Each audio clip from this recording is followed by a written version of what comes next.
En Salud, Dinero y Amor, hablamos de pensiones y ahorro con nuestro experto de Afore Citibanamex, Alejandro Drijansky.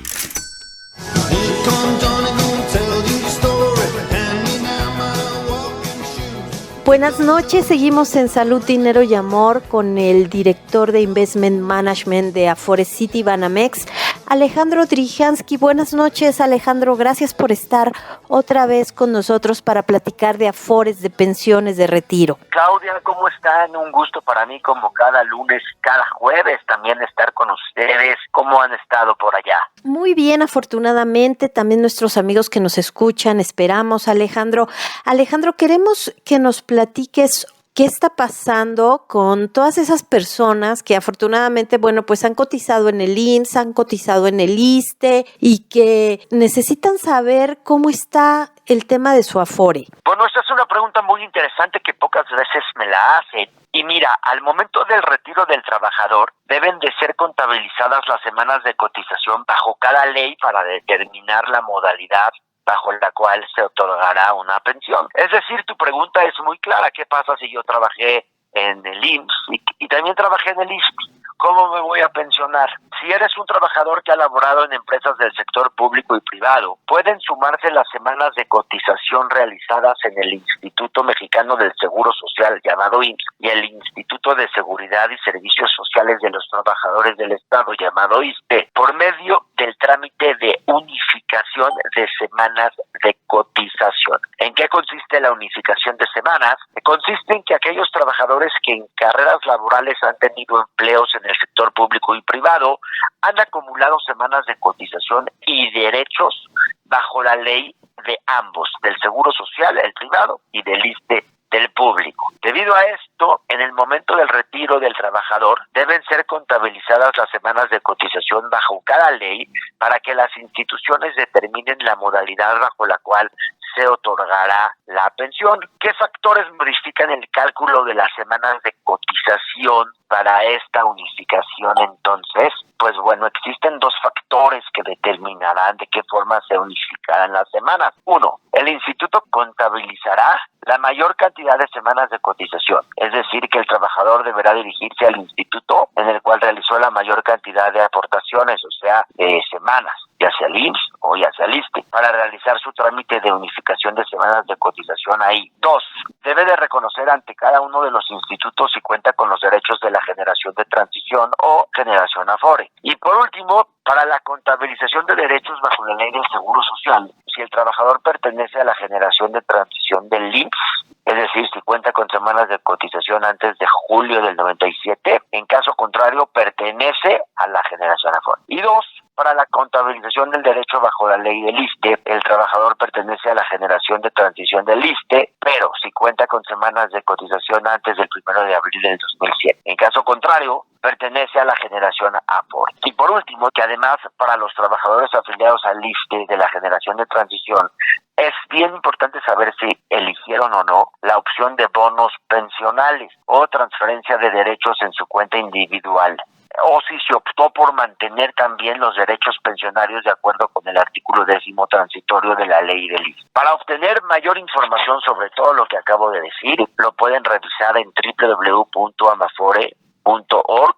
Aquí lo importante es que para unificar, cotizar una sola cuenta, que el trabajador deberá dirigirse al instituto en el cual realizó la mayor cantidad de aportaciones, y que es bien importante saber que tus recursos deben, al final del día, van a estar unificados en una sola cuenta, de acuerdo con la ley del Seguro Social y la del ISSSTE. Ningún trabajador, ninguno, debe tener más de una cuenta en el sistema de ahorro para el retiro. Solamente me restaría preguntarte, ¿qué le recomiendas a nuestros amigos que en este momento acuden a la página de la Amafore, consultan? ¿Pueden ellos también buscar a su Afore o tienen que regresar al IMSS y al ISSSTE? No, por supuesto que pueden también buscar a su Afore y buscar asesoría y buscar información. Lo que yo les diría es de que si ya saben, porque conocen cuál fue la mayor cantidad de aportaciones, es decir, de tiempo, de semanas que hicieron en cada uno de los dos trabajos, que pueden realizar su trámite de unificación de semanas de cotización directamente, ya sea en el IMSS, si es ahí donde más semanas aportaron, o en el ISSSTE. Muchísimas gracias a nuestro experto en pensiones, Alejandro Drijansky, director de Investment Management de Afore Citibanamex. Gracias por esta información que hoy resultó especialmente relevante. Gracias a ustedes, como cada jueves. Muchas gracias. Hasta el lunes, querido Alejandro Drijansky, el experto en pensiones. Amigos, sigan aquí en Salud, Dinero y Amor. Yo soy Claudia Villegas. Quédese, vamos a seguir hablando de información para su bienestar. El dinero, en salud, dinero y amor. Por 88.9 Noticias. Seguimos aquí en Salud, Dinero y Amor y ya está con nosotros un amigo de años, uno de los mejores analistas económicos financieros desde mi punto de vista. Muchas gracias a Ernesto O'Farrill Santoscoy. Él es director general y fundador de Bursamétrica. Usted seguramente lo ha escuchado y lo conoce muy bien. Ernesto, muchísimas gracias. Unas elecciones muy competidas, muy cuestionadas por el lado republicano, que no le favorece, pero platícanos con Joe Biden, ¿cómo le va a ir a Estados Unidos? ¿Cuáles serían los puntos buenos y los puntos malos? Oye, bueno, pues a reserva de confirmar el resultado por estas posibles impugnaciones, pero pues en el escenario más probable, ¿no?, de que sí queda el señor Biden y que probablemente tenga el control en la Cámara de Representantes, pero quizás no tenga el control en el Senado, pues digamos hay para México, por un lado, riesgos y por otro lado hay enormes oportunidades. Hay dos principales riesgos. Uno es del lado laboral. ¿Por qué? Bueno, pues porque los demócratas, que es el partido del señor Biden, impusieron en las negociaciones del Tratado de Libre Comercio pues una serie de requisitos que México debe de cumplir en materia laboral. Por ejemplo, pues que haya democracia en los sindicatos y pues otra serie de cuestiones que incluso le permiten en el Tratado de Libre Comercio a que haya inspectores de que se cumplan esos compromisos. Y bueno, pues no estamos exentos entonces de que pues, esos inspectores, pues apoyados por el nuevo gobierno del señor Biden, de corte demócrata, pues sí estén haciendo su inspección y que sean rigurosos y que por lo tanto pues pueden generar problemas en las empresas establecidas en México. Ese es uno de los riesgos. El segundo riesgo, te diría, es en materia ambiental. Uno de los principales programas que está planteando el señor Biden, que es de más de $2 billones de inversión, es en energías limpias. O sea, le va a dar exactamente el lado opuesto a lo que planteaba el señor Trump de seguir con las energías tradicionales, hidrocarburos y carbón. Bueno, pues aquí vamos a ver cómo se va a inclinar la economía más grande del mundo, en donde estamos asociados, en el TEMEC. ¿Pero qué oportunidades vemos? Bueno, pues también el señor Biden ha prometido subir el salario mínimo por hora a nivel nacional a $15. También ha prometido que no va a favorecer o a negociar acuerdos multilaterales de comercio, como era el proyecto del acuerdo transpacífico que empujó mucho el señor Obama cuando era presidente, ¿no? Bueno, esto la verdad es que nos pone pues en un panorama muy favorable al estar de socios dentro del TEMEC con Estados Unidos, porque aunque nuestra política energética vaya en sentido opuesto, pues la verdad es que si se sube el costo de la mano de obra y si estamos en el TEMEC y no se va a favorecer acuerdos multilaterales de comercio, pues entonces seguimos siendo los consentidos con ventajas competitivas, sobre todo en mano de obra, y esto nos permite en distintos sectores pues seguir aprovechando esta circunstancia que te diría es realmente privilegiada. Vemos oportunidades no nada más en el sector de energías limpias, ¿no? Es en general en manufactura, seguimos siendo una potencia a nivel mundial en el sector automotriz, por lo tanto en autopartes. Hemos estado ahora también destacando en el sector aeroespacial y en muchas otras manufacturas. Ramos de manufacturas, creemos que seguimos teniendo oportunidades muy importantes hasta en minería, en químico, farmacéutica, en electrónica, en fin, sí se nos abren oportunidades que ojalá que las sepamos aprovechar, ¿no? Ernesto, aquí hay dos temas importantes. El primero y el más temporal, esta incertidumbre que está generando las elecciones en Estados Unidos, estas impugnaciones que está y este rechazo que está haciendo el presidente Trump al colegio electoral. ¿De qué manera puede generar incertidumbre y puede trasladar un tema de volatilidad a los mercados mundiales que arrastre al peso mexicano y a las bolsas? Y la segunda, la relación México-gobierno demócrata, digamos.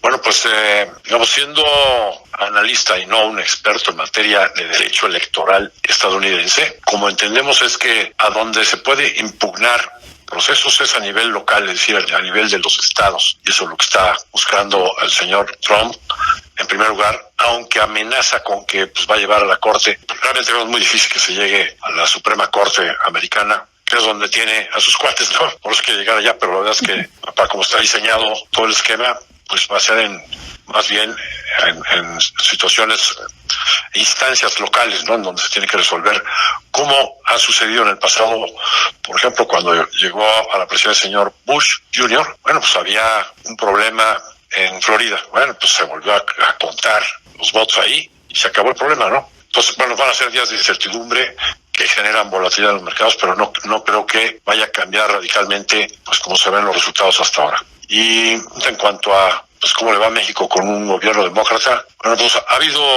ocasiones en las que nos ha ido bien. Por ejemplo, recuerdo el señor Clinton, ¿no? En ese periodo, que él era un presidente del Partido Demócrata, nos fue muy bien gracias al señor Clinton. La verdad es que pues recibimos un crédito por sus propias facultades, porque el Congreso no lo quiso dar a México, y con eso, yo te diría, salvó al país de una crisis que podría haber sido mucho más profunda en el 95. En Comisión Obama tampoco nos fue mal. Quizás también otro factor ahí que pudiera añadirse, que pueden ser pues también puntilludos, ¿no? Los demócratas en la cuestión migratoria, pero creo que mucho más ligera que como la tenía el señor Trump, ¿no? Que era una de sus banderas. Pues muchísimas gracias a Ernesto O'Farrill Santoscoy. Él es director general, fundador de Bursamétrica y uno de los mejores analistas económicos y financieros que hay en el país. Muchísimas gracias, Ernesto, ya que se esclarezca aún más este tema de la elección. Ojalá que podamos seguir platicando contigo. Muchas gracias, Ernesto. Al contrario, Romina, un honor estar con ustedes. Ellas te recomiendan. Y en esta noche nos da muchísimo gusto saludar ya vía telefónica a la gobernadora nacional de los pueblos indígenas. Ella es Candelaria Lázaro. Muchísimas gracias y muy buenas noches. Qué gusto saludarle.